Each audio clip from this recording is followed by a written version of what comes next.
پیغمبر خدا گفتن روز قیامت خداوند با 4 نفر 4 گروه را متهم می سازد. 4 نفر 4 شخصیت و 4 پیغمبر 4 گروه را خداوند متهم می سازد، زبان کوتاه می گرداند. علی الاغنیاء به سلیمان علیه السلام، بایها را راست می کند.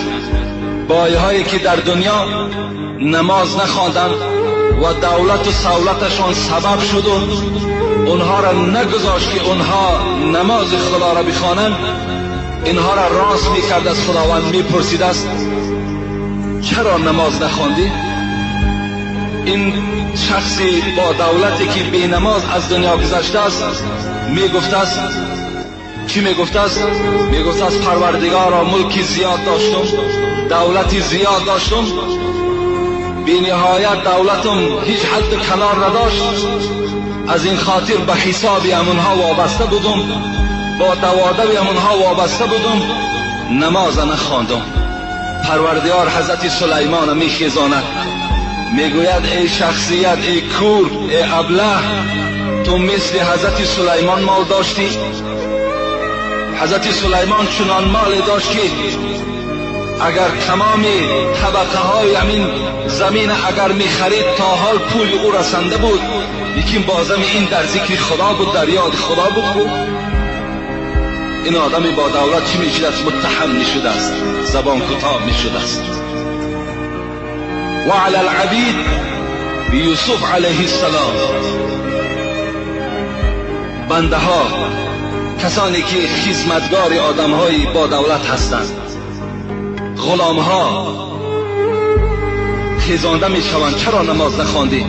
میگوید از پروردگارا من غلام بودم، من به خودم سرور و مولا داشتم، من وقت نیافتم که عبادت کنم. حضرت یوسف و پروردگار نزد این غلام حاضر میکند، میگوید یوسف هم غلام بود، در دست عبدالعزیز، در دست زلیخا این غلام بود، لیکن عبادت خدا را ترک نمی کرد. این بانه شما برای شما دستگیر نمی شود. و علی المرضى به ایوب علیه السلام، آدمانی که در حالت بیماری نماز نمی خوانند بی نهایت زیاد است. اینها را وقتی خداوند زنده میگرداند و میپرسد چرا نماز نخواندی؟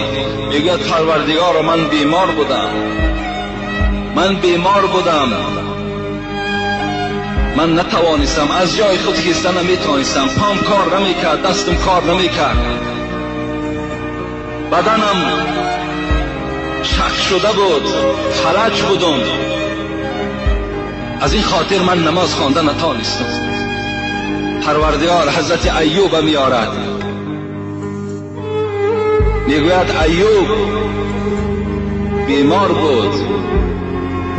راویای کتاب میگویند حضرت ایوب 18 سال بالای ریگ خواب بود، 18 سال بیمار بودن، از جای خود خیستن نمیتوانستند.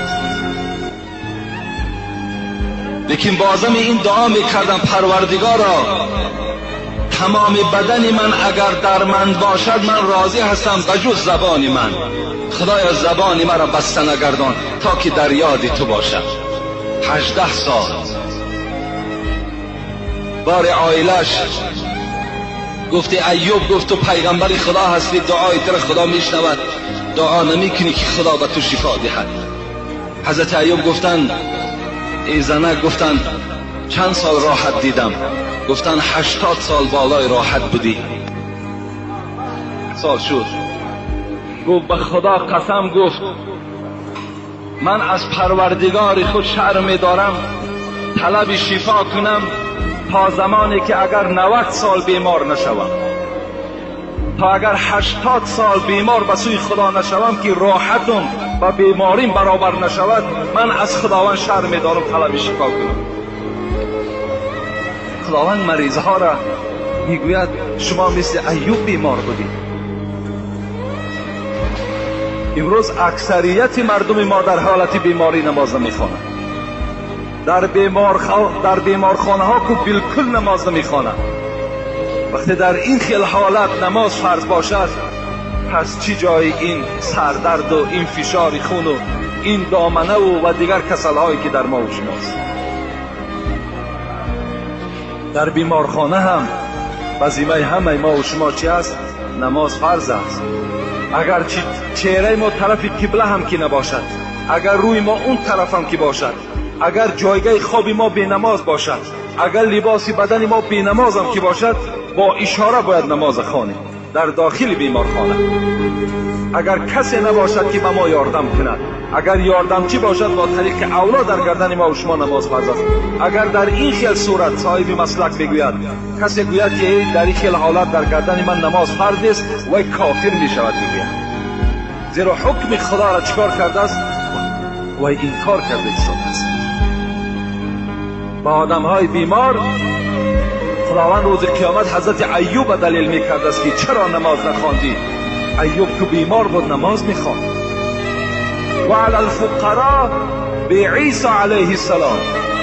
لیکن آدمای فقیر، آدمایی که فقیر بودند، آدمایی که کم بغل بودند در دنیا، اینها وقتی که خیزانده می شوند و از اینها پرسیده می شود، اینها می گویند که ما پروردگارا گرسنه بودیم، فقیر بودیم، نادار بودیم، از سحر تا بیگار در دکان نشستیم که یک سوم برای زندگی پیدا کنیم. خداوند حضرت عیسی را می آورده است، می گفته است حضرت عیسی چنان فقر داشتند، چنان کم بغلی بودند که از دنیا گذشتگی در هیچ اشیای زندگی از پسش میراث نماند. حتی یک کاسه از خاندان حضرت عیسی میراث نماند، هیچ چیز در زندگی نداشت. خداوند میگوید عیسی اینقدر فقیر بود، اینقدر نادار بود، لیکن نمازش میخواند. فقیرها را در اونجا با حضرت عیسی متهم میسازد.